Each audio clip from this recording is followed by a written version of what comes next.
Boker Tov, Shalom à tous et à toutes, Bédat Hashem, content de vous retrouver pour une nouvelle journée avec Rabbeinu, Rabbeinu Akadosh Vanora, Bédat Hashem, on avance dans la Torah, dans l'attachement à Hashem, dans le recherche d'Hashem, et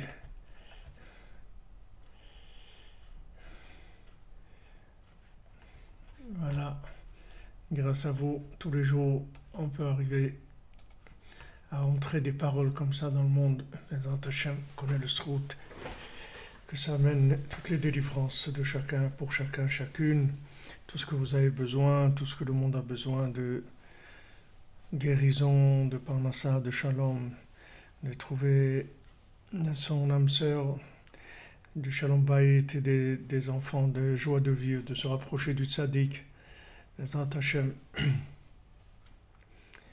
Alors on était hier dans notre Torah toujours 54, on avait vu que le premier-né c'était Réchit, il s'appelait Réchit, c'est-à-dire le premier-né c'était celui qui était le plus chargé en mémoire par rapport au but de ce monde.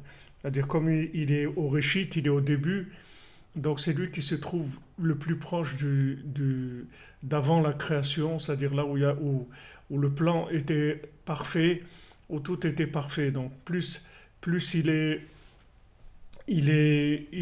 premier et plus il va avoir la mémoire. C'est pour ça que Rabbeinu nous rapporte dans les Sipurim Masiot que celui qui était le plus âgé, en fait, c'était le bébé. Le bébé, c'était le plus âgé. Pourquoi le plus âgé? Parce que quand on parle de quelqu'un d'âgé, c'est par rapport à sa mémoire. Ça veut dire qu'il se rappelle de beaucoup de choses. Il a beaucoup de choses en mémoire. Maintenant, dans la recherche de la vie, celui qui a le plus de mémoire, c'est celui qui se rappelle de plus de l'autre monde, pas de ce monde-là. Et au contraire, plus quelqu'un se rappelle de ce monde, et plus il est amnésique, en fait. Parce que la véritable mémoire, c'est la mémoire de l'autre monde, c'est pas la mémoire de celui-là.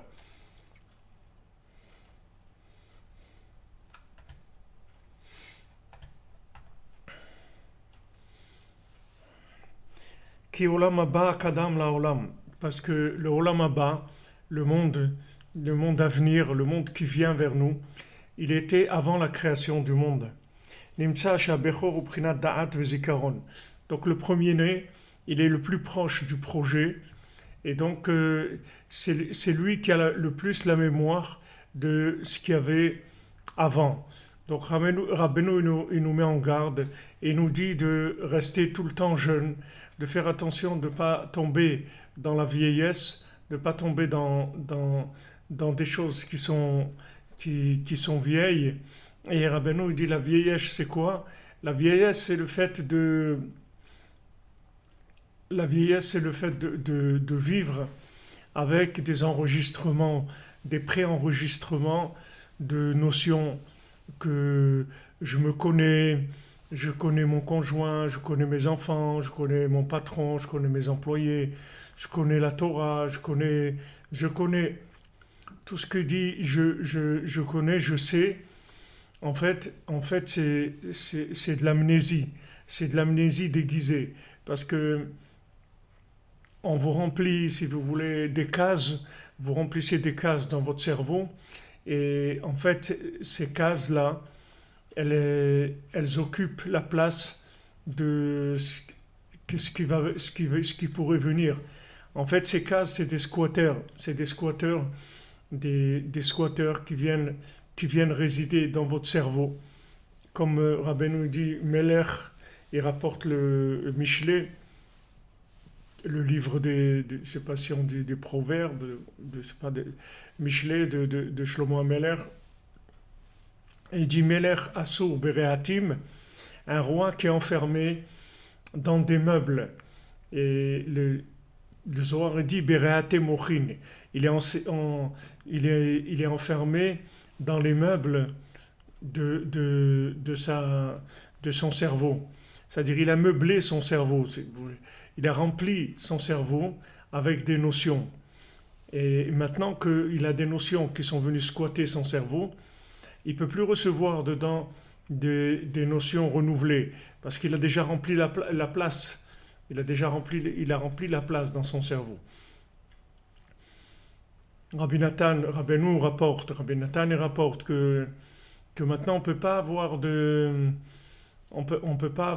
deux pensées en même temps dans notre tête. C'est-à-dire que quand on pense à quelque chose, essayer de penser à deux choses en même temps, c'est difficile. Vous pouvez penser une chose après l'autre. On ne peut pas avoir deux pensées en même temps. Donc ça veut dire si on a rempli le cerveau avec des connaissances, notre cerveau est plein avec des squatters, des connaissances qui sont des squatters, ils sont installés là. Et on ne peut pas vivre parce qu'ils nous ont bloqués. Et ils sont là, ils sont présents, ils se sont installés. Et voilà, et maintenant on n'arrive pas à les sortir, ils sont là, ils veulent pas nous laisser vivre. Donc Rabbeinu dit, Asur liot zaken, c'est interdit d'être vieux. C'est interdit d'être vieux, il ne faut pas être vieux. Il y a une interdiction d'être vieux. Et ça veut dire l'interdiction d'être vieux. Il y a, si maintenant quelqu'un a stocké des connaissances, il s'appelle vieux. Pourquoi? Parce que ces connaissances ne sont pas renouvelées. C'est-à-dire que maintenant, les notions, si vous voulez, dont vous parlez, les stories, vous parlez des notions réelles. S'il y a des notions réelles, c'est un être conscient. Le problème, c'est qu'il n'y a pas de notions réelles. Je vous ai expliqué hier. C'est parce que au niveau horizontal, il y a des notions réelles. Mais des notions réelles de l'horizontale, elles sont réelles que si elles sont connectées avec le vertical. Si maintenant elles ne sont pas connectées avec le vertical, ce n'est pas des notions réelles. Parce que c'est des notions qui vont fonctionner par raisonnement comparatif. Nous, ce qu'on veut, c'est que le bas, il ne raisonne pas en comparaison. On veut que le bas, il raisonne en connexion, pas en comparaison. Donc maintenant, même si vous avez des connaissances qui étaient vraies à un moment, mais cette vérité-là, elle ne peut être vraie que si vous la renouvelez, c'est-à-dire vous la réadaptez sans arrêt à l'évolution des éléments. Et la chose qui évolue le plus dans le monde, c'est la présence de la Shrina, la présence d'Hachem. La présence d'Hachem, elle évolue dans le monde sans arrêt. Donc si maintenant vous avez connu la présence d'Hachem d'il y a une semaine, ou d'il y a un mois, ou d'il y a 10 ans, ou d'il y a 100 ans, c'est pas du tout la même présence d'Hachem qu'il y a aujourd'hui. Parce que depuis des années, et depuis même des jours ou des heures, il y a eu une évolution dans le monde. Puisque maintenant, il y a des gens qui ont prié, il y a des gens qui ont eu la foi, il y a des gens qui ont fait des choses bien. Et les choses qu'ils ont faites de bien, ça a augmenté la conscience d'Hachem dans le monde. C'est-à-dire ça a augmenté sa présence sensible dans le monde. Donc vous ne pouvez pas vous baser sur ce que vous savez. Et il y a une des Sichot Haran, une des discussions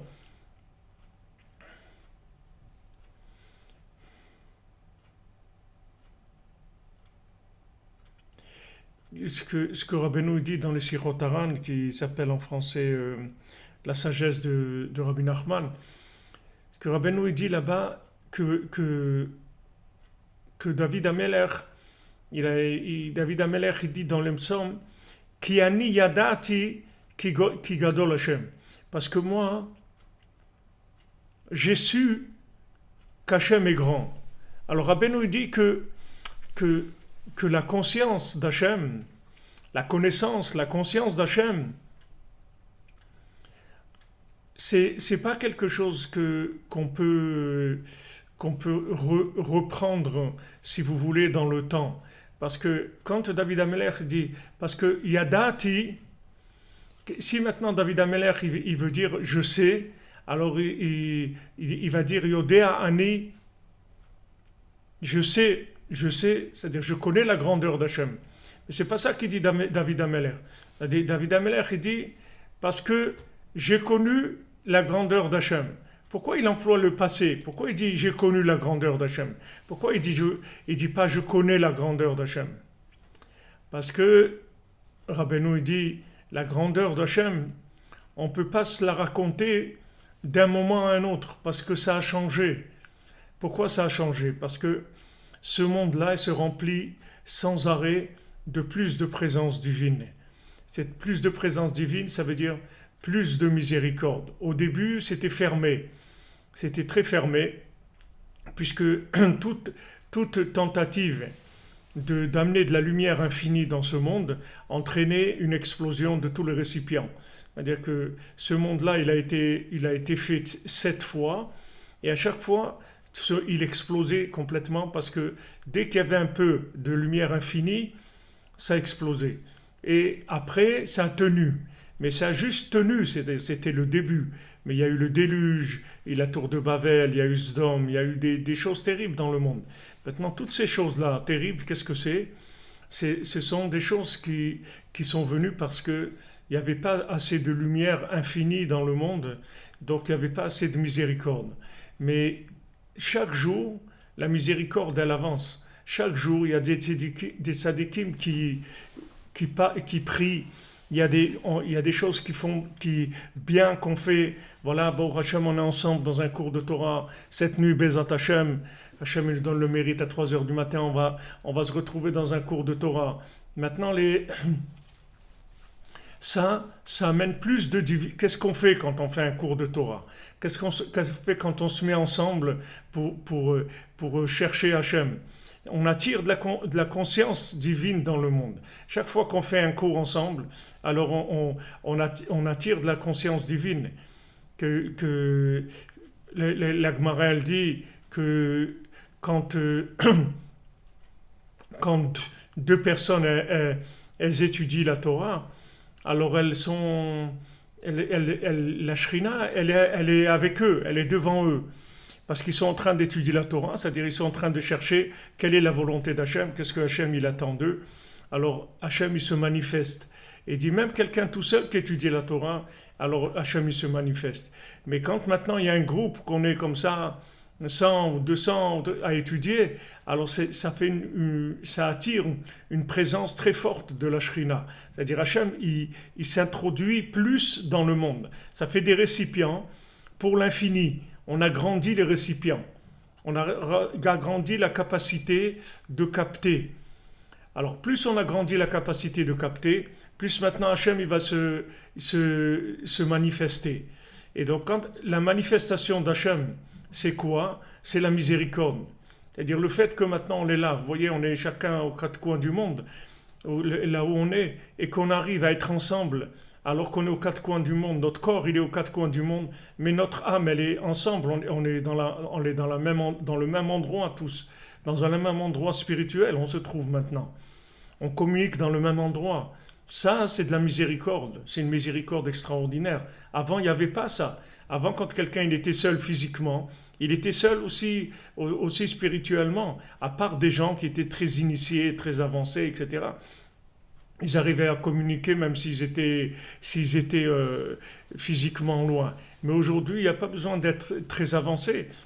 Tout simplement, les moyens de communication, ils ont remplacé des moyens de communication spirituels qui demandaient d'être des tzadikim pour arriver à ça. Quand un tzaddik il parlait avec un autre, alors un il se trouvait en Israël, l'autre il se trouvait dans un autre pays, et ils arrivaient à communiquer à travers leur âme. Aujourd'hui, il n'y a pas besoin d'être un tzaddik, voilà, c'est ouvert, on peut communiquer, on a accès. Ça, c'est de la miséricorde d'Hachem. Il y a plus de miséricorde, beaucoup plus de miséricorde qu'avant.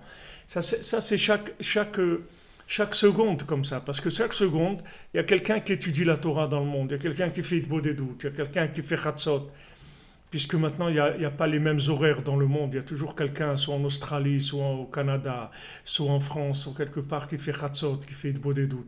Et ça attire, ça fait descendre de l'infini dans le fini, puisque ça fait des récipients. Ça fait des récipients et des récipients et des récipients, comme c'est écrit dans le prophète, que le prophète il est arrivé, il lui a dit qu'est-ce que tu as comme récipient dans la maison? Il a dit à la dame, je crois que c'est la Shunamite, il lui a dit sors tout ce que tu as dans ta maison comme récipient. Alors elle a sorti tous les récipients. Et chaque récipient qu'elle sortait, il y avait de l'huile il y avait un miracle, il y avait de l'huile qui remplissait le récipient. Alors après, elle a dit, ça y est, j'ai sorti tous les récipients. Alors quand elle a fini de sortir tous les récipients, alors l'huile s'est arrêtée de couler. Mais sinon, l'huile coulait sans arrêt comme ça du ciel. Il y avait un miracle, il y avait de l'huile qui remplissait tous ces récipients. Donc maintenant, là, Hachem, il attend les récipients pour pouvoir se manifester dans le monde. C'est-à-dire que plus il y a de récipients, et plus il y a de manifestations d'Hachem. Donc vous ne pouvez pas dire je sais, parce que qu'est-ce que ça veut dire je sais? Je sais, ça veut dire que maintenant j'ai une notion que j'ai rentrée dans ma tête à un certain moment. Et voilà, ça a pris la place que maintenant je dis voilà, telle chose, ouais, je sais ce qu'elle est cette chose-là. Ou tel individu, je sais ce qu'il est. Mais la Gemara, elle dit, tu ne peux pas juger un individu.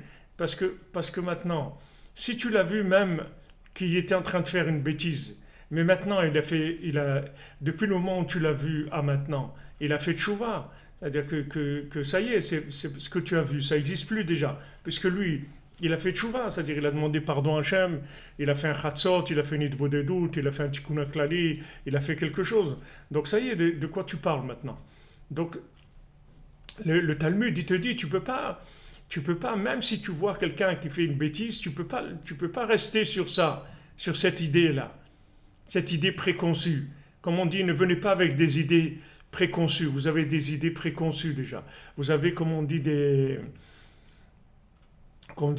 gens qui ont des préjugés, des idées préconçues, des préjugés. Vous avez des préjugés, c'est-à-dire vous avez un jugement préliminaire qui s'est fait. Comme dans les pays et tout, on ne fait pas des vrais jugements. On fait les jugements par rapport à la politique de pays. Si le pays veut aller vers tel côté, alors les jugements on les fait vers tel côté. Si le pays va vers de l'autre côté, alors les jugements on fait de l'autre côté. C'est-à-dire c'est tout déjà préjugé. C'est pas des jugements équitables. Il y a pas de jugement équitable dans la politique. Le jugement équitable, c'est que quand il y a un roi comme Shlomo HaMelech qui peut faire un jugement équitable. Quelqu'un comme Shlomo HaMelech, il peut faire un jugement équitable. Pourquoi? Parce que c'est un roi. Comme il est roi, il est libre. Il dépend de personne. Il n'y a personne qui va le nommer. C'est Hachem qui le nomme. Le roi d'Israël, la seule forme politique du Ham Israël, c'est le roi. Et le roi nommé par Dieu, pas par les hommes. Donc cet homme-là, il est nommé par Dieu. Donc il n'a rien à faire de personne. Il n'a pas besoin de faire des sourires ni des courbettes à qui que ce soit, parce qu'il n'a pas peur que celui-là, il va pas voter pour lui, ou celui-là, il va pas lui donner ça, ou il va pas lui donner telle chose, etc. C'est un roi. Et ce roi-là, c'est Hachem qui l'a nommé. Donc du moment où c'est Hachem qui l'a nommé, il est libre. Ok, quand maintenant il vient, il dit quelque chose, il peut faire un jugement de vérité, parce qu'il n'est pas soudoyé. Mais si c'est pas comme ça, tous les dirigeants sont soudoyés, parce qu'ils ont peur. Ils ont peur de l'électorat. Alors ils regardent combien il y a d'électeurs de tel dans le pays. Par exemple, en France, il y a tant de Chinois. Bon, alors c'est intéressant quand même, s'il y a 500 000 Chinois. Ok, il faut essayer d'un petit peu les dorloter, leur faire un petit peu de trucs pour qu'ils votent. Alors on dit, ouais, la Chine, ça a toujours été un pays très ami de la France et on a fait beaucoup de choses ensemble. Et les Chinois, ils ont des choses extraordinaires et tout. On va les flatter parce qu'on attend des voix. Mais le roi, il n'a pas besoin d'être flatté. Il n'a besoin de personne. Donc chez lui, il n'y a pas de jugement qui soit par rapport aux autres. C'est des jugements que par rapport à Hachem, c'est tout. Il n'y a aucun jugement par rapport aux gens. Donc nous, on a tous des préjugés parce que on a tous peur de la vie, on a peur pour notre santé, on a peur pour notre parnassa, on a peur pour nos proches, on a peur de l'avenir, on a peur des guerres, on a peur du manque, on a peur de beaucoup de choses.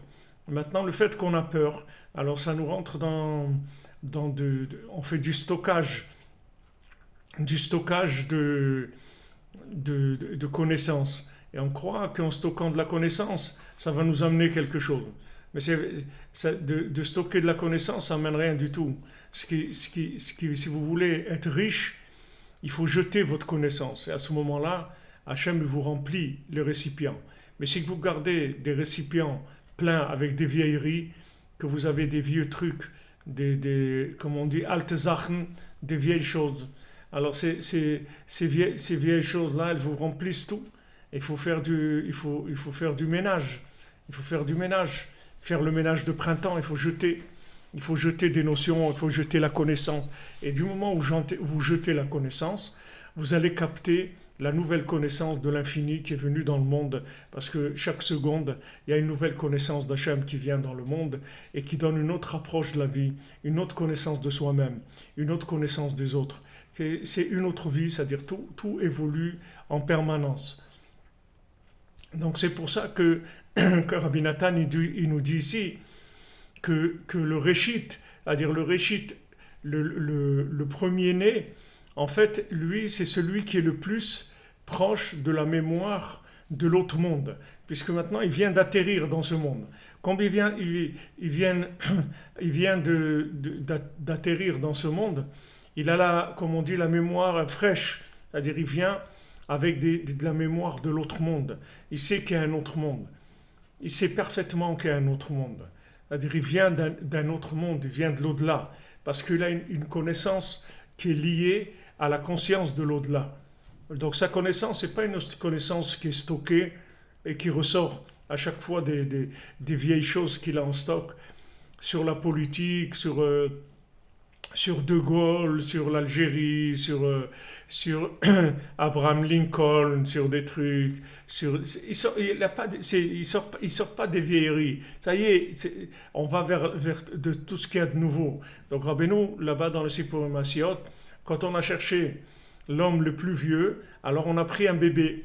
Et ce bébé-là, il y a le grand aigle qui vient et qui lui dit, toi, viens avec moi, parce que toi, tu es comme moi. Tu es très vieux et tu n'as pas commencé à vivre. Pourquoi il est très vieux? Parce qu'il a la connaissance de l'infini. Donc il n'y a pas plus vieux que la connaissance de l'infini. Ça veut dire il n'y a pas plus vieux, c'est-à-dire plus expérimenté, plus conscient que celui qui a la connaissance de l'infini. On appelle Atik, on appelle Hachem, on l'appelle Atik Yomin, l'ancien dans les jours.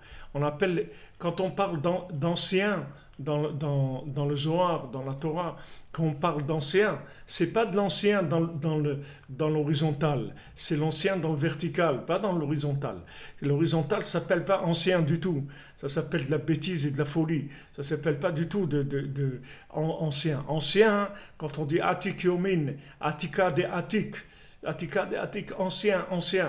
Hachem, il est ancien, on dit très très ancien. Qu'est-ce que dit très ancien? Ça ne veut pas dire que c'est un objet de musée. Je ne sais pas que c'est pas des objets anciens. Ça veut dire ancien, ça veut dire que c'est la mémoire de l'infini. Plus on s'approche de l'infini, plus ça s'appelle ancien. Ancien, ça veut dire que ça vient de très avant la création du monde. Très très avant. Avant,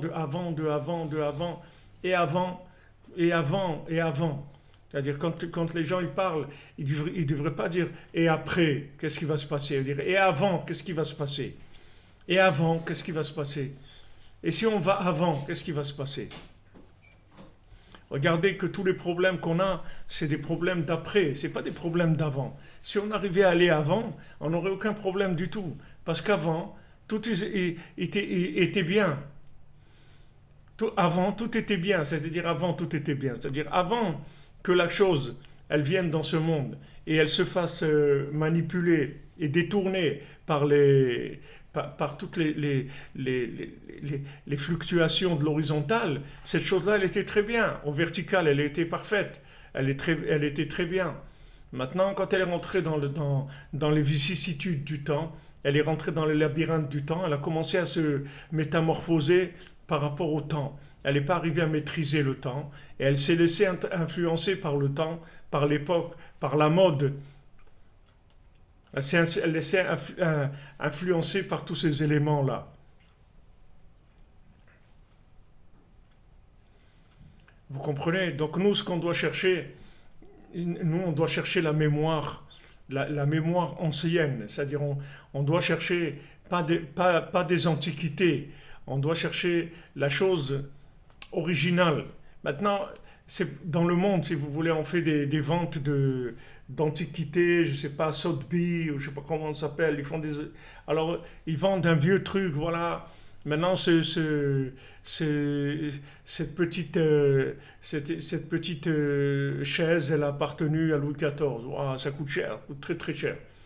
Ça coûte très cher. Mais pourquoi elle coûte cher, la chaise de Louis XIV?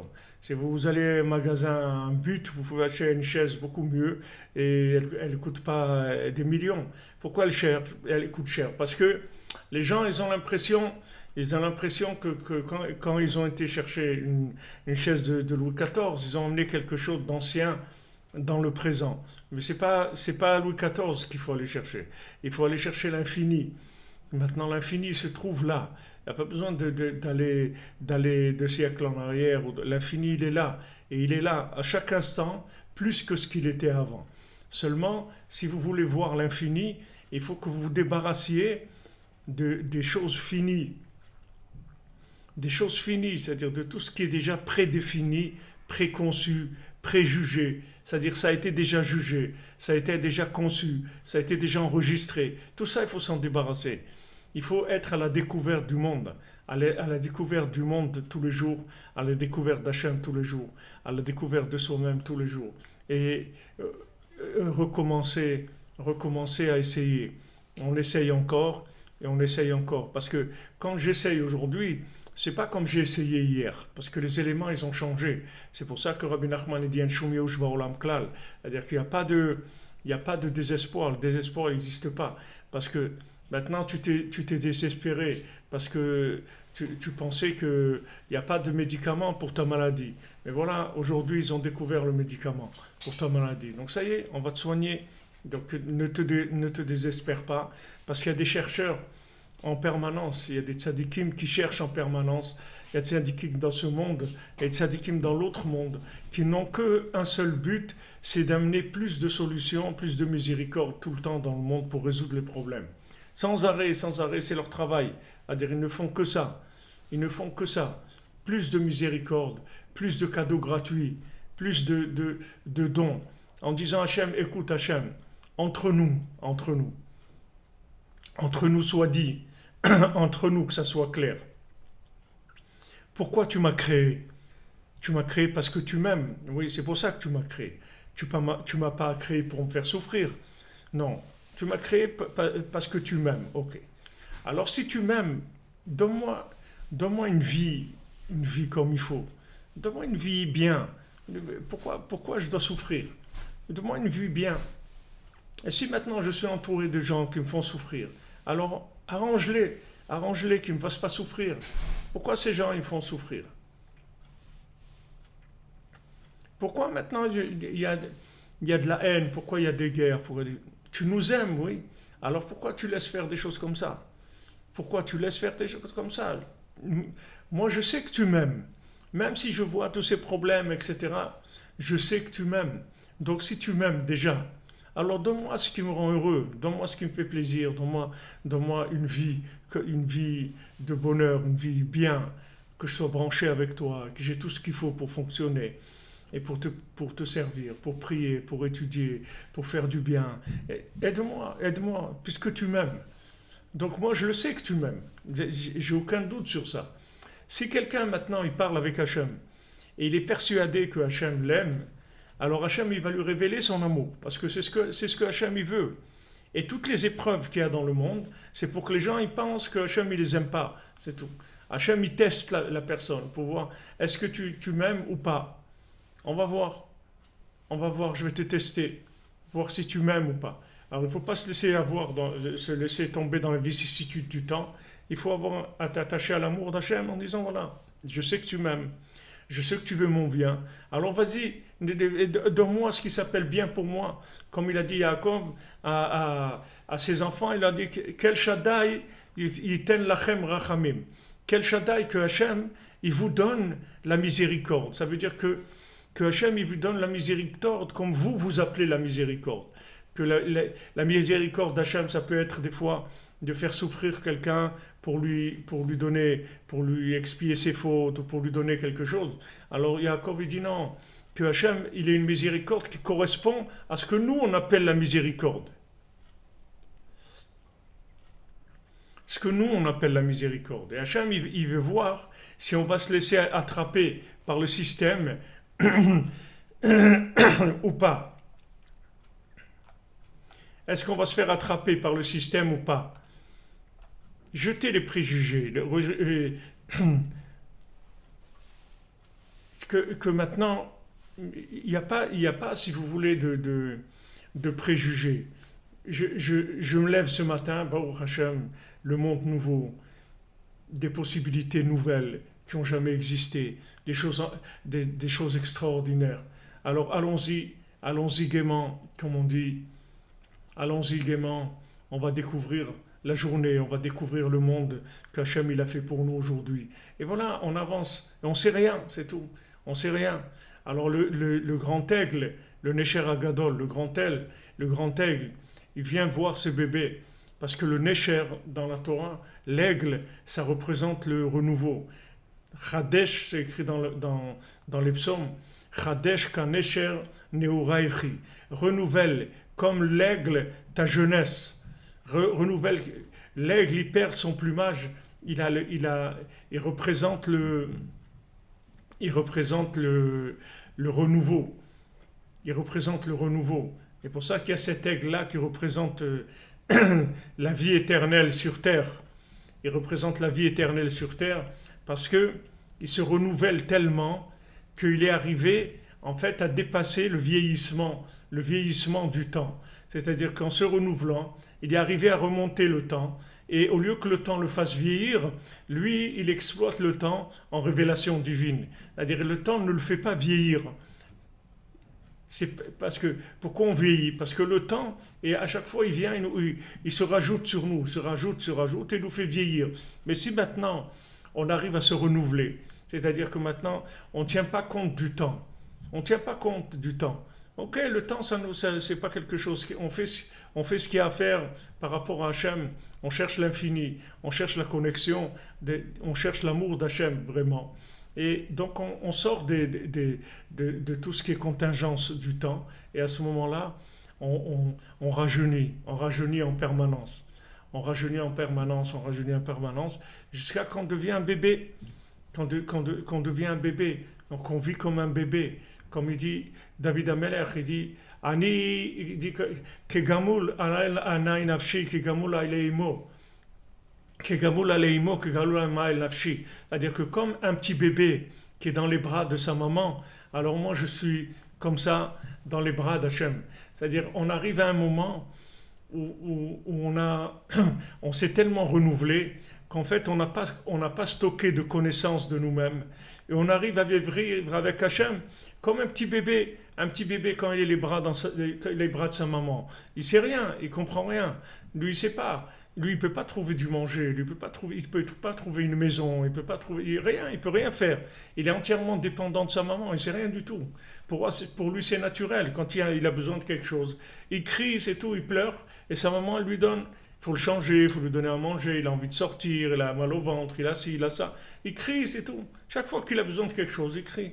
C'est normal pour lui. Alors David Ameler, il dit, voilà, moi je me suis tellement renouvelé que je suis comme un bébé, avec Hachem, comme un bébé dans les bras de sa maman. C'est-à-dire que j'ai aucun vieillissement dans le monde. J'ai aucune expérience à l'horizontale. C'est-à-dire je vis complètement avec le vertical. C'est-à-dire je sais qu'Hachem il va me donner tout ce dont j'ai besoin. Je n'ai pas un problème avec ça. J'en suis persuadé. Je suis persuadé de ça. Donc, si vous voulez, ce renouvellement-là, que Rabbeinu nous donne les méthodes pour se renouveler avec Ouman, avec Chatzot, Itbodedut, Tikkun HaKlali, tout ça c'est des méthodes de renouvellement, de manière à ne pas se perdre dans du stockage d'informations qui sont déjà désuètes, elles valent rien déjà, elles sont vieilles ces informations.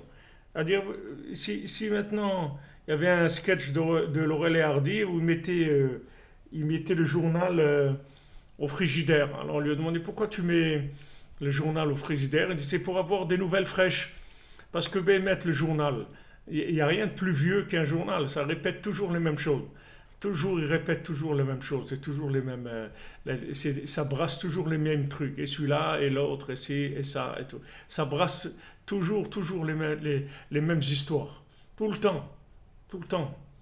Mais, bon, Hachem, il y a dans le monde des nouvelles tout le temps. Donc l'aigle, il vient, il dit au bébé, toi, viens avec moi parce que toi, tu es comme moi. C'est-à-dire que d'un côté, tu es très vieux parce que tu as la mémoire de l'autre monde, mais d'un autre côté, tu n'as pas commencé à vivre du tout. C'est-à-dire que tu n'as pas commencé à vivre. Combien de fois on vient dans, dans le... Combien de fois on croit qu'on a fait quelque chose, et bien, on n'a même pas commencé à vivre. Rabbi Nathan, combien de fois il dit, j'ai même pas commencé encore. J'aimerais tellement commencer. J'aimerais tellement commencer. Et vous voyez, Rabbi Nathan, il arrive à l'âge de 60 ans et tout, il n'a même pas commencé encore.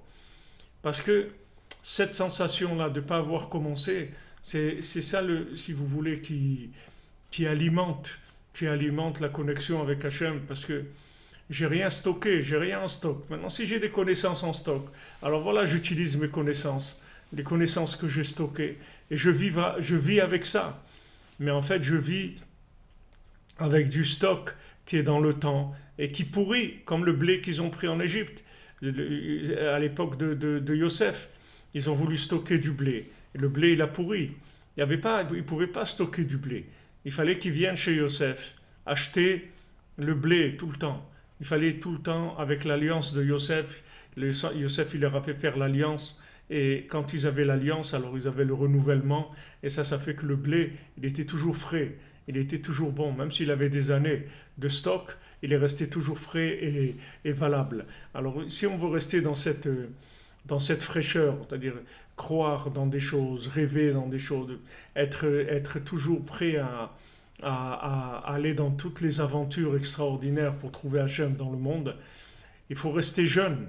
Parce que si on vieillit, c'est-à-dire si on stocke de la connaissance, à un moment, on va scléroser avec cette connaissance-là. À force d'enregistrer des connaissances, la personne rentre dans la sclérose, c'est-à-dire elle commence à être paralysée.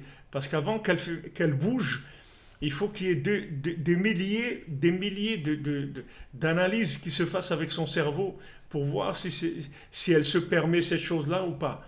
Est-ce que maintenant elle va faire telle chose ou pas? Et le temps que maintenant elle réfléchit et elle pèse le pour et le contre et les trucs et tout, la chose elle est plus là déjà. C'est-à-dire ça y est, c'est passé à autre chose. On est passé à autre chose. Donc maintenant la personne qui s'est connectée à Hachem, la personne qui s'est levée à Chatzot, qui a fait des doutes, qui s'est branchée avec Hachem, elle va voir trouver Hachem dans sa journée de façon vivante. Elle n'a pas besoin de stocker quoi que ce soit. Elle a besoin de stocker, elle ne sait rien du tout. Je sais rien, c'est tout. Hachem est là, et moi je ne sais rien du tout. Moi je ne comprends rien. Comme Rabbeinu dit, Hachem est grand, et nous on ne sait rien. Nous on ne sait rien du tout. Vraiment rien du tout. On ne sait rien. Regardez le monde, ce qu'il est aujourd'hui, ce qu'il était il y a 20 ans, ce qu'il était il y a 50 ans. Vous voyez qu'on ne sait rien. Vous voyez qu'il y a des évolutions qui sont en dehors du contrôle de qui que ce soit sur Terre. Il n'y a personne qui sait pourquoi c'est comme ça. Et il n'y a personne qui peut prévoir que ça va être comme ça. Parce qu'il y a une évolution qui dépasse l'entendement humain. Donc maintenant, l'aigle, il vient, il dit à ce bébé, viens, toi tu es comme moi, on se renouvelle, on est en même temps très ancien, parce qu'on connaît, on connaît ce qu'il y a eu avant que ça commence. Donc on est très ancien. On a la connaissance d'avant la création, et en même temps on n'a pas commencé à vivre encore. Donc comme on n'a pas commencé à vivre, on est comme des bébés, on n'a pas commencé à vivre. Chaque jour, on est comme un bébé qui vient de naître. C'est pour ça que Rabbi Nachman a dit chaque fois qu'on parle de moi, alors on devient comme un bébé qui vient de naître. C'est-à-dire, le fait uniquement de parler de Rabbi Nachman, ça renouvelle complètement la personne. Pourquoi? Parce que Rabbi Nachman, il a décroché la mémoire de l'infini. Et uniquement la connexion par la pensée à Rabbi Nachman, c'est quelque chose qui renouvelle entièrement la personne. Maintenant, si vous ne ressentez pas ça, des fois on ne ressent pas, ou la plupart du temps même on ne ressent rien du tout. Mais c'est parce on a beaucoup de vieilleries en nous, on a beaucoup de choses qui nous ont alourdi, qui nous ont donné de la tristesse, qui nous ont débranchés. C'est pour ça qu'on ressent pas ces choses-là. Mais si Rabbi Nachman il le dit, ça veut dire que c'est vrai. Il dit chaque fois qu'on parle de moi, on devient comme un bébé qui vient de naître. Alors le renouvellement, c'est ce qui va vous garder jeune. Il faut vous renouveler, il ne faut pas faire des opérations esthétiques. Il faut vous renouveler. Si vous vous renouvelez, vous n'aurez jamais besoin d'opérations esthétiques. Parce que vous serez tout le temps jeune. Vous allez tout le temps jeune, vous avez tout le temps entreprenant, avec de l'enthousiasme, avec de l'étonnement, de l'émerveillement. On dit de s'émerveiller. C'est extraordinaire de s'émerveiller. Quelqu'un des vieux, il s'émerveille de rien du tout. Il dit, ouais, je sais, je sais, je sais. Qu'est-ce que ça veut dire, je sais? Qu'est-ce que ça veut dire, je sais? Qu'est-ce que tu sais? Tu sais rien du tout. Tu sais rien du tout. Sache que tu sais rien du tout. Et quand tu sais que tu sais rien du tout, tu vas tout savoir. Et tu vas tout savoir, tu vas savoir toute la connaissance d'Hachem qu'il y a dans la présence actuelle. Donc le, le premier-né, c'est celui qui est le plus proche de cette mémoire-là. Cette mémoire qui vient juste avant la création. Et donc ça, c'est la mémoire la plus ancienne qu'il y a dans le monde, puisqu'elle vient d'au-dessus du temps. Donc elle est très très ancienne, parce qu'elle vient d'au-dessus du temps. Mais ce n'est pas de l'ancienneté des jours de ce monde. C'est pas l'ancienneté de l'horizontale. L'ancienneté de l'horizontale, c'est de l'Antiquité. On parle de l'ancienneté par rapport à la création du monde, c'est-à-dire ce qui vient d'avant la création du monde, c'est là où se trouve toute la mémoire. Donc il y a tous ces repères que Rabbeinu nous donne tout le temps, ces conseils pour nous connecter tout le temps au-dessus du temps et vivre dans le temps mais connecté au-dessus du temps. La perfection, c'est de gérer les deux en même temps. C'est pas de sortir du temps, parce que si on sort du temps, on sort de la réalité, et c'est de la folie. Pas rentrer trop dans le temps, parce qu'on rentre dans une réalité tellement concrète qu'en fait, c'est plus de la réalité, et on a besoin des deux. C'est pour ça qu'on a besoin d'un homme et une femme, un couple, et à ce moment-là, il s'appelle Adam, parce qu'elle, elle amène la réalité, et lui, il amène la mémoire de l'autre monde, puisque un homme, ça s'appelle Zachar, ça s'appelle la mémoire. Un homme, ça s'appelle celui qui se souvient. C'est comme ça qu'on appelle un homme. C'est-à-dire masculin, en hébreu, ça se dit celui qui se souvient. Donc maintenant, celui qui se souvient de quoi? Il ne se souvient pas de la guerre de 14-18. Il se souvient qu'il y avait un autre monde avant celui-là. Il est attaché à cet autre monde avant que celui-là ne commence. C'est là-bas où il est. C'est là-bas à quoi il est attaché un homme. Et son épouse, elle est dans le deuxième réchit. Il y a deux réchits, l'homme et la femme. Les deux s'appellent réchit.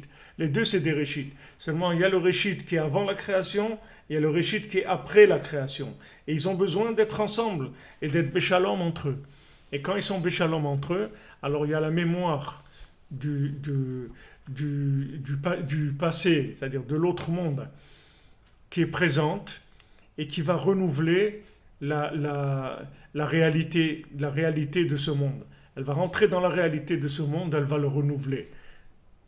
Et c'est comme ça que le monde fonctionne, avec ces deux, avec le maître et l'élève, avec l'épouse et sa femme, avec le soleil et la lune. C'est avec ces principes-là que le monde peut fonctionner, peut avancer.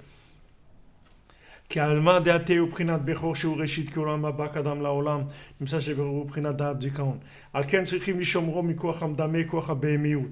C'est pour ça qu'il faut garder sa mémoire de l'imagination, du côté animal. Qu'est-ce que c'est le côté animal? C'est de fonctionner par comparaison à l'horizontale. C'est-à-dire on enregistre des informations à l'horizontale et on vit avec ces comparaisons-là. Voilà, j'ai fait ça, j'ai fait ça, j'ai fait ça. Donc comme j'ai fait ça, et j'ai fait ça avec ça, alors il y a ça, etc. Il y a tous des raisonnements qui sont enregistrés et qui nous bloquent. Et ces enregistrements-là, c'est ça qui rend de nous un animal. Qu'est-ce que c'est un animal? C'est quelqu'un qui vit par raisonnement comparatif et par stockage de données qui proviennent de raisonnements comparatifs. Moins vous allez stocker de données, plus vous allez brancher sur l'infini. Moins vous allez vivre avec des données. Vous ne savez pas, c'est tout, chaque jour est nouveau. On ne sait rien du tout. on ne sait rien. On découvre, c'est tout. On découvre la journée, que cette journée qu'on est en train de vivre aujourd'hui, elle n'a jamais existé. Elle est entièrement nouvelle. Donc on la découvre, comme si on allait visiter maintenant un pays qu'on n'a jamais vu. Alors on va regarder, il y a des ponts, il y a des trucs, il y a des choses à voir, il y a des belles choses et tout. On découvre, c'est tout. Chaque jour, c'est une nouvelle création. Chaque jour, on le découvre. Sinon, on tombe dans le côté animal, c'est-à-dire dans le côté consommateur. Parce que la racine, si vous voulez, la racine du plaisir, c'est-à-dire quelle est la racine de chercher les plaisirs de ce monde, c'est quand on raisonne à l'horizontale, par stockage d'informations. C'est ça qui donne le comportement animal. Parce qu'il faut faire attention de garder notre mémoire et notre conscience divine, il faut la protéger de l'imagination.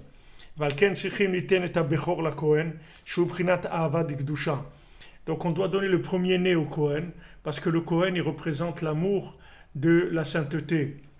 C'est-à-dire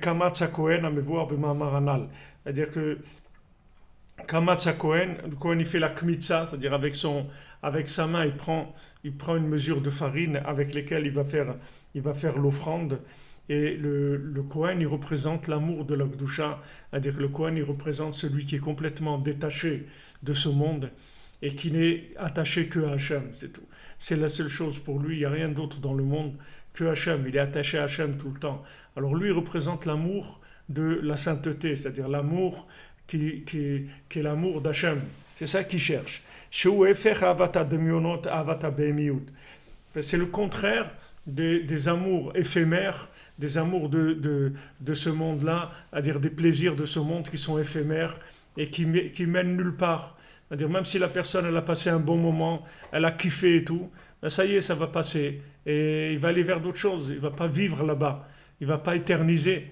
De toute façon, même s'il éternisait, vous verrez qu'il va s'ennuyer. Si vous prenez quelqu'un, vous le mettez au Club Med, et il va habiter là-bas au Club Med, et à un moment, on va s'ennuyer, parce que ça y est, le côté répétitif des choses, ça va l'ennuyer. Bien que maintenant, avant, il rêvait d'aller au Club Med. Voilà, maintenant, tu rêves du Club Med, alors viens, on va t'amener, tu vas vivre là-bas. Tu vas manger, tu vas dormir là-bas des semaines, des mois et tout. Et tu vas voir qu'à un moment, tu vas partir parce que tu vas plus supporter. Alors, qu'est-ce qui a fait que maintenant, avant tu avais envie et maintenant tu supportes plus? C'est uniquement l'aspect répétitif qu'il y a dans le temps. Pour te montrer que ces choses-là, ce sont des vieillissements. Ce sont des vieillissements. C'est-à-dire, ce sont des vieilleries. Même si maintenant, pour toi, ça a l'air nouveau parce que tu ne connais pas, mais sache que ce sont des choses qui vont vieillir et qui te donneront plus de lumière. Au début, tu avais une lumière là-dedans, tu croyais que c'était bien. Mais maintenant, avec le côté répétitif, ça va devenir très, très ennuyeux. Ça va devenir très ennuyeux. Alors que maintenant, si tu cherches la mémoire de l'autre monde, elle se renouvelle tout le temps. Elle se renouvelle tout le temps.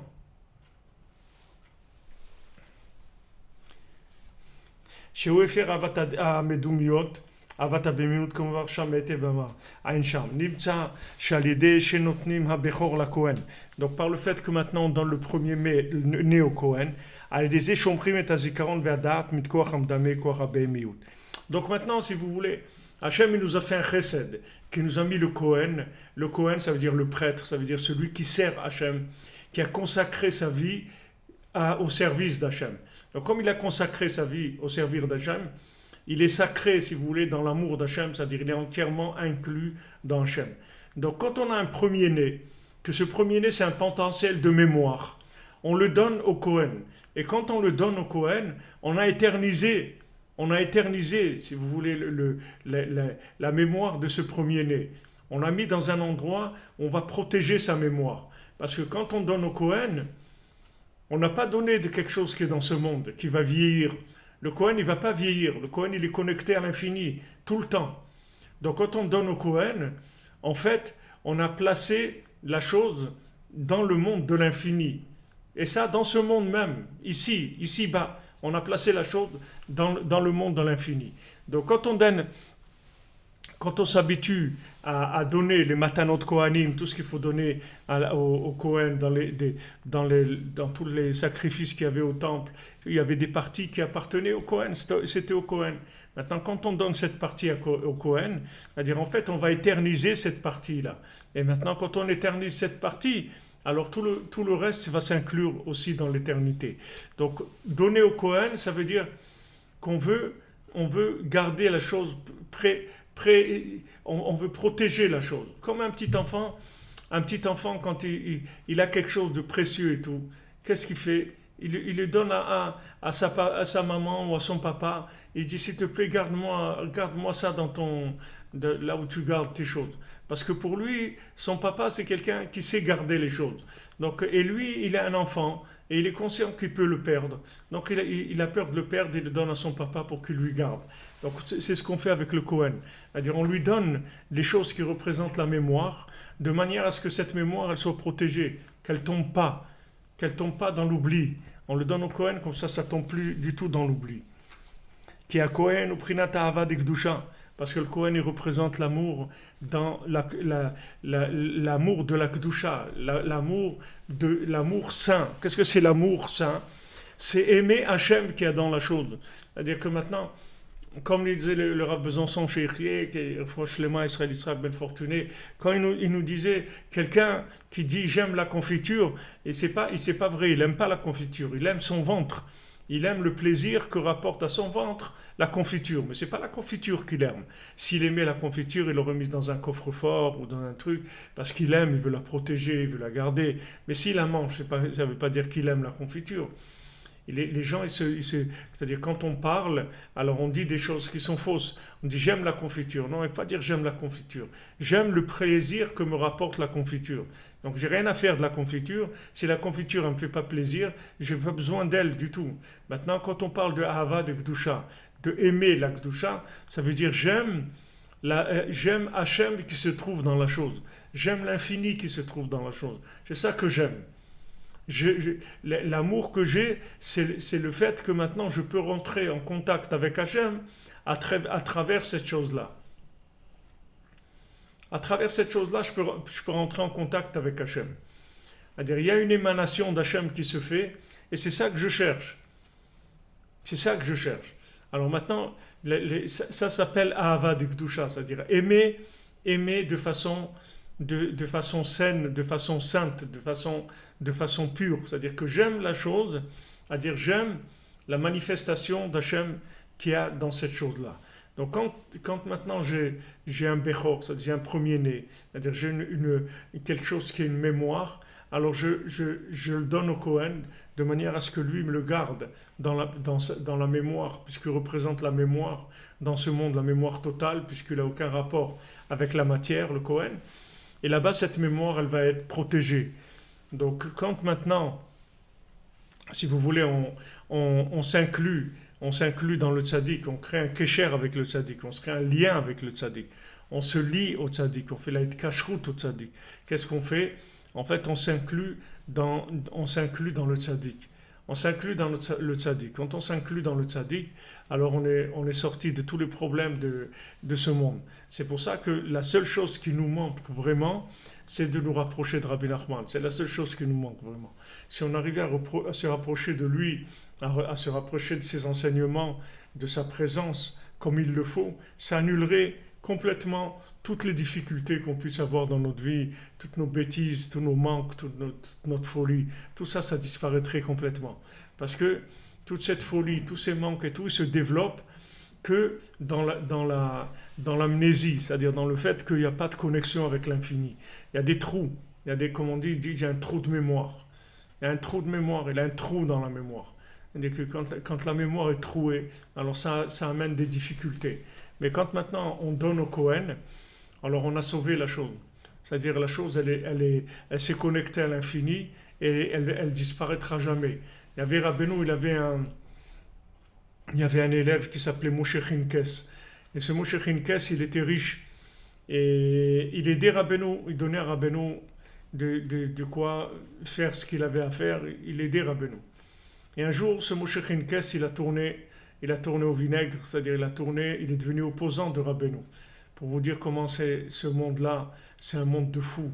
Comment des gens ils peuvent être avec le tzaddik et donner tout au tzaddik, etc. Et d'un jour au lendemain, ils peuvent devenir chas v'shalom des opposants.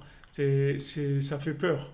Alors ce Moshe Chinkes là, il est devenu opposant à Rabbeinu et il a dit, il est venu voir Rabbeinu, il a dit voilà, sachez que je viens pour annuler toute la tzedaka que je vous ai fait, tout ce que je vous ai donné, je voudrais annuler ce mérite là, parce que voilà, maintenant il est devenu un opposant, il voulait annuler complètement ce mérite, ce,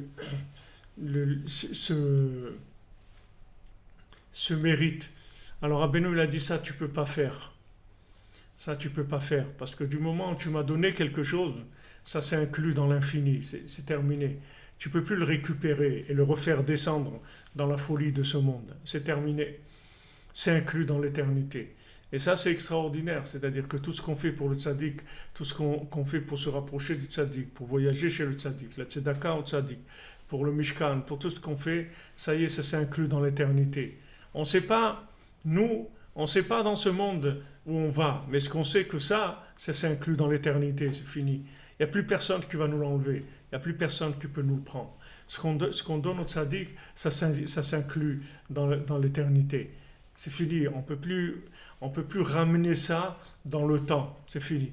Tout ce que le tzaddik il prend, il le fait passer au-dessus du temps. Tout ce qui prend le tzaddik, ça va automatiquement dans l'infini. Donc c'est terminé.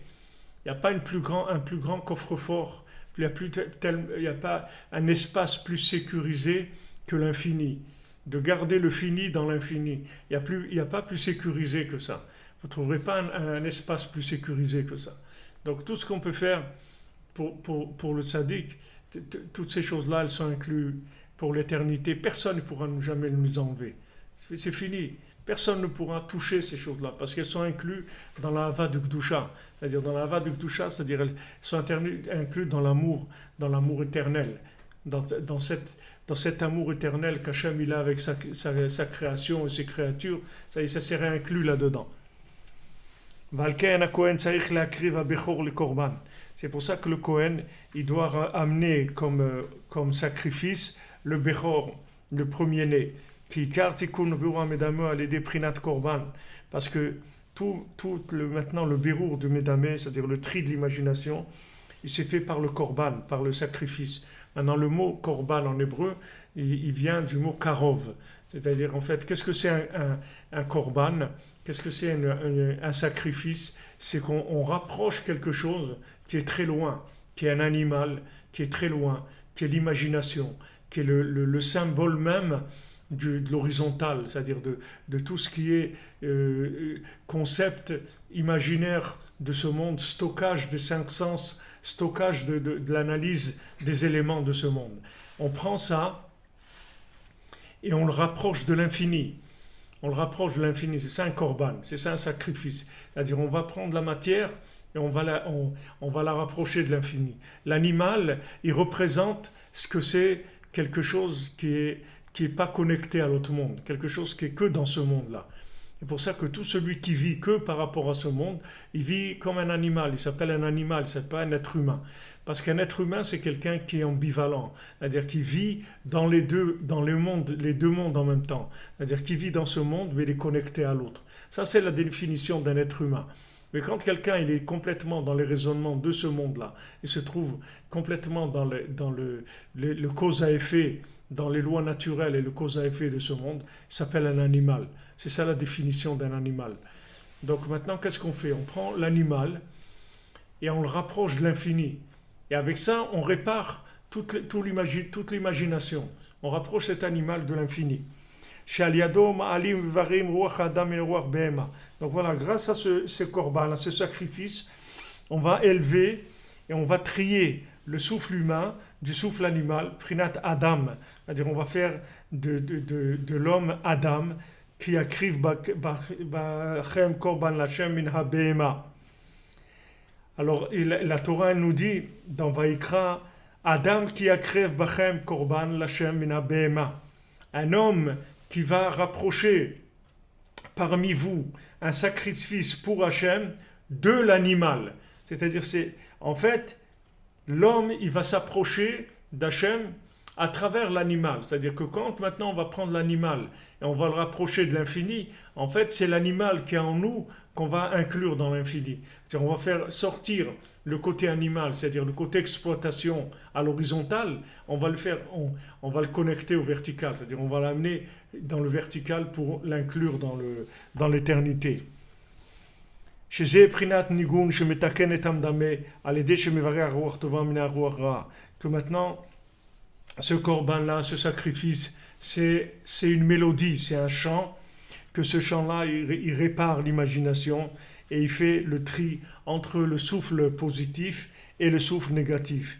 Ani ruach ha'adam min haruach ha'behema, c'est-à-dire entre le souffle humain et le souffle animal, comme c'est écrit dans les paroles de Rabbeinu, Zecher Tzadik Vekadosh Livracha, que sa mémoire soit une bénédiction, Bemakom Acher, comme Rabbeinu l'a dit dans un autre endroit. Sheberu Ruach Adam Ben Ruach Abema, Prinat Mi Yodea Ruach Bene Adam, Aola, Ruach Abema Kanal, ou des Prinat Nigun.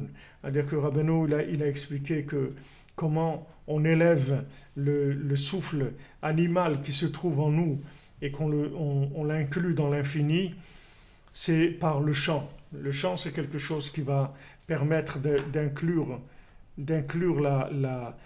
tout ce qui est horizontal, c'est-à-dire tout ce qui est dans ce monde de cause à effet, ça va l'inclure dans l'infini. Alors, Bezat Hashem, qu'on ait le mérite d'entendre le Nigun de Rabbeinu, comme je vous ai dit, Rabbeinu l'a dit dans Chaim Moharan. Maintenant, quand je reviendrai de ce voyage, alors moi je pourrai chanter et vous pourrez danser, Bezat Hashem. Alors que maintenant ça amène, Bezat Hashem, que le Nigun, il répare tout. Le Nigun, ça répare tout, ça amène toutes les guérisons, ça amène ça comble tous les manques. Le Nigun, ça comble tous les manques. Quand il a envoyé Yaakov à Yosef, il lui a envoyé Krum Zimrat Haaretz, envoyé des chants, les chants de la terre d'Israël. C'est ça que vous allez lui amener à Yosef. C'est-à-dire que ce Nigun-là, il fait sortir de l'emprise de l'imagination.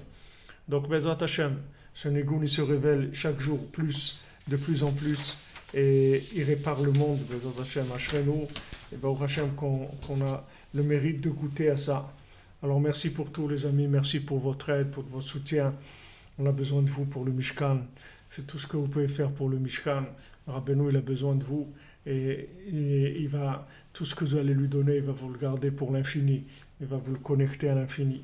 Donc, Bezrat Hashem, on a fait le cours pour la Refoua et la Yeshua du Rav Besançon, Israël Yitzhak Ben Fortuné, de David Ben Soda Cohen, Loralia Esther Chava Bat Chaya Daniel, Laurent Sultana Bat Rachel, Olivier Fénichel, Raphaël Ben Kamuna Malka, Daniel Ben Edwili Darmon, Ouhama Bat Esther, Sandrine Bat Janine, Janine Bat Eglantine, Marion Myriam Bat Véronique, Zachary Shlomo Ben Shira, Dvora Kochava Bat Elisheva Bat Sheva, Dvora Bat Korina Yala, Léa Anna Bat Mesauda, Léa Bat Chana, Ruth Bat Sarah, Lior Bat Sarah, Oreida Bat Rivka, Laura Bat Jacqueline, Liora Bat Lisa Esther, Shaili Bat Sarah, Fabien Ben Suzanne, Sophie Bat Nadine, Sacha Ben Sophie, Noah Bat Sophie, Yosef Ben Esther, Serachaya Bat Esther, Uchama Bat Esther, Elisha Ben Esther, Léa Bat Esther, Yael Bat Simi Bat Sheva Bat Esther, Roslyn Shoshana Bat Liliane Rachel, Rachamim Ben Ruth, Sipora Bat Chaya Kamra, Rekia Bat Rachma, Rebecca Daniel Bat Yvette Esther Rachel, Shirael Bat Rachel, Shalom Ben Moshe Ben Shabbat, Simon Gershon Bat Israël, Itamar Ben Hélène Dalia, Esther Bat Tata, Jonathan Yehuda Ben Bettina Simcha,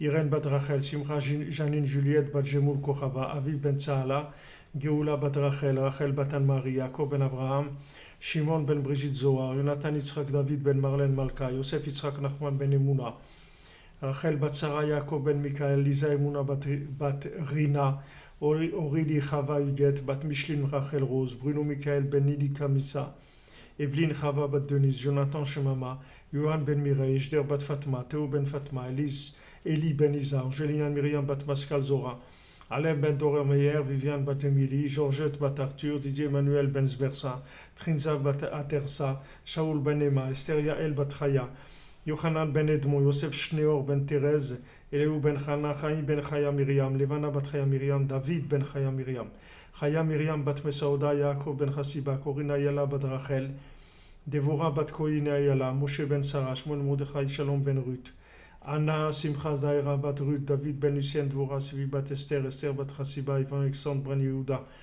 לאה תהילה אריאלה בת ציפורה, משה דוד בן אסתר, פרנסיס בן אירן, דוד שלמה בן אסתר עלה, דינה בת שרה, נתני שושן בת כמונה, ז'ינט פני שרה בת רן, ננת סולטנה, עמרם לוי יצחק בן שרה, נחמה בת מרים, דניאל אסתר בן מונה, עמנואל חי בן מרטין חיה, דורון יצחק בן חיה ריבה, שי בכט קלוד בן סלין שרה ג'וליאט, לוסיין דבורה בת רוזה, בנג'מין בן לוסיין דבורה, חיה קמה בת ג'ואה, שרל אליגז, שרזת בת רקייה, רקייה בת רקייה, אוליבייה מנז'ן, יצחק בן אדית, חיה בת גאולה, משה בן מסעודה, דבורה לאה בת חנה, חנה שנה קסר בת ג'וזת, משה רפאל בן חסיבה הלוי, אליהו נתן בן יוכבד הכהן, מוריאל מרים רבקה בת פרלה זורה, לאה בת רינה, ארי בן סולטן יעקב בן דבורה פורטון, איזבלט בת אלן, דידיה דוב בן מישל, מאיר בן ציפורה, בבי מסעודה בת שמחה, שמחה בת פרחה, chantal אליזיאל בת ליליאן ג'ואז'ה, ליאן ג'ואז'ה בת אמילי אסתר, פטריק יוסף בן ליאן ג'ואז'ה, יעל ליזה בת לאה, קרן בת ניקול כוכבה, יעל בת ניקול כוכבה, אריאל ארלט בת אמילי ג'מילה, דוד בן משה, רבקה בת זרי, מיכאל בן יעקב, יעל אמויאל בת רחל, בת שבע חנה בת מרים, מרים בת מרי, שרה לינדה בת סולטנה, אסתר בן סולטנה, חיה מושקה בת חנה, אביאל בן אמה, חיה בת מרים, אירן אלכסנדר בן אדם, איוון אלכסנדר בן אדם, רנו מקוקו בן רות שרלוט, מארי דומיניק בת ז'אן קלוד, תומא בן ז'אן קלוד, ז'אן קלוד בן ז'אן, איזאורה בת ז'אן איב, לאופול בן פטריק, ז'אן איב בן ז'אן קלוד, משה בן חנה, קמונה בת טורקיה, דידיה בן סומיונגה בן מריליז, לורן שלמה בן סולטנה, מיכאל בן יהודית, יאן דוד בן סוזי, סנדרה מסודי בת דבורה, מיכאל בן מסודי, חיים אליעזר בן דבורה, ישי ציון בן דבורה, שמואל בן מסודי, דבורה בת מזל טוב, בנימין בן מרים, דן יורם יחיה בן דבורה עמנואלה, רפאל אברהם חיים בן שרה, יעל בת רחל, יואב ארמון רפאל בן ימנה, דן שלום פרוספר בן ימנה, שירל אליס בת ימנה, ג'ואנה שושנה בת קורין הרזלה, אהרון יעקב חג'י בן ג'ואנה שושנה, שרה בת ג'ואנה שושנה, אליור משה בן ג'ואנה שושנה, מיכאל נתן בן סילבי מחה, ליאורה רחל בת אלישבע, חיילק מרים בת אלישבע, אוליב יוסף בן סילבי מחה, פרל בת אנטואן, בנדיק שרל קופי ברק בן מרט קוקו, ניסים כהן ג'ונתן בן מרי, רבקה כהן ג'ונתן בת מרי, סוניה בת חביבה, אהרון בן רבקה, מונג'יה בת ג'ולינה, רחל בת לאה, מרים ברגן, חיה בתיה בת אישה, אלף פררה בת דה סילבה, מילודה בת ברכים, בנימין בן חיה, מיכאל בן ססיל סעידה, טליה בת אסתר, רחל בת קלרה, משה ברן פרג'י, חווה בת מרים, שושנה בת חווה, אלי בן שלמה, דוד בן אלי, אריאל בן אלי, אלן בן אסתר, ז'ק בן אסתר, רחל בת שמחה, בנימין בן יפן, ג'מה בת אסתר, מתדי בן מדלן, גבריאל יעקב בן אסתר, קנדיס תניה חיה בת תהילה תהילה, דוד יוסף בן אברהם, רבקה בת רחל, ז'ואנה זיסל בת יהודית, אן ז'קובסון, חיים מסעוד בן קרול יעל, רחל בת קרול יעל, קרול יעל בת לוסי לואיזה, שרלי שלום בן מרי מרים, שרלי שלום בן מרינט מרים, ז'וזף יוסף בן מרינט מרים, רות רחל בת קרול מרים, קרן נבה, דבורה שקרון, אלישבע תמסית, רות בת שנטל תפחה, חנה אליה בת שנטל שרה עליה, אביגיל בת קורין סרדונה, דבורה בת אסתר, דבורה בת כוכבה, ורוניק שרה חיה בת רחל, ג'ניפר דרה, גי שלום בן רחל,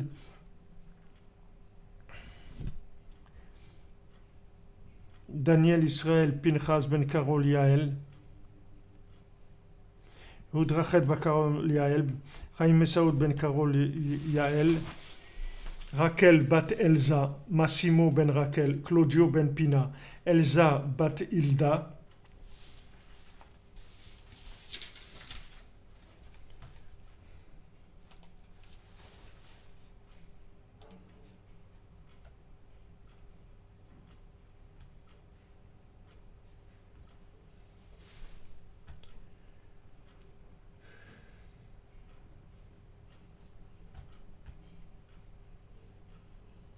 Le bracha pour Miloud ben Milouda.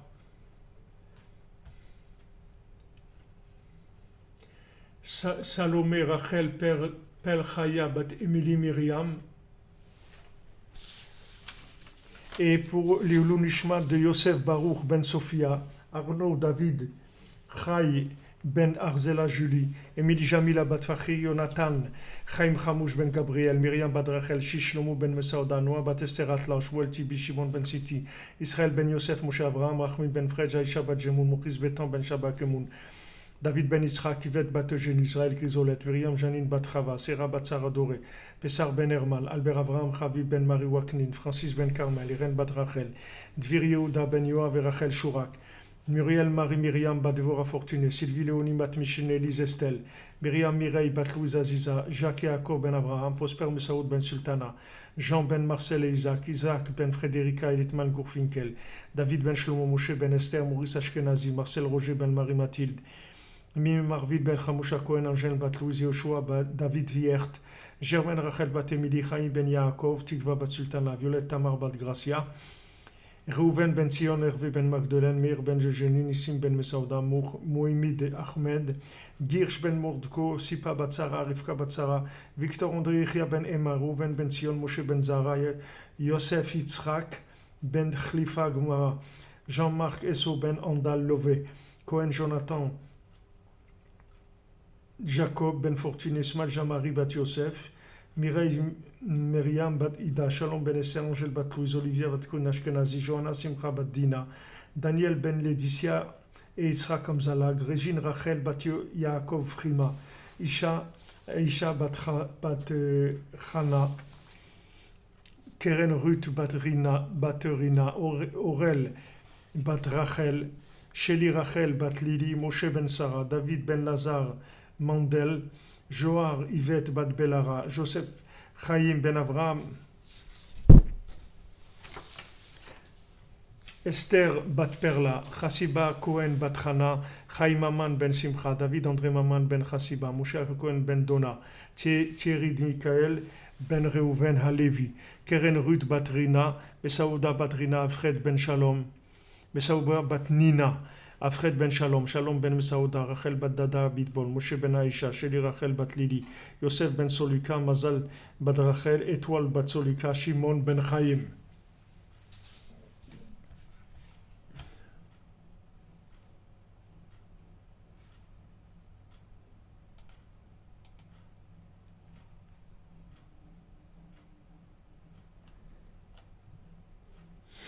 Voilà les amis. Que des bonnes nouvelles, merci pour tout, merci pour votre aide, pour votre soutien, qu'Hachem vous bénisse, que des bonnes choses, Bézat Hachem, merci pour tout.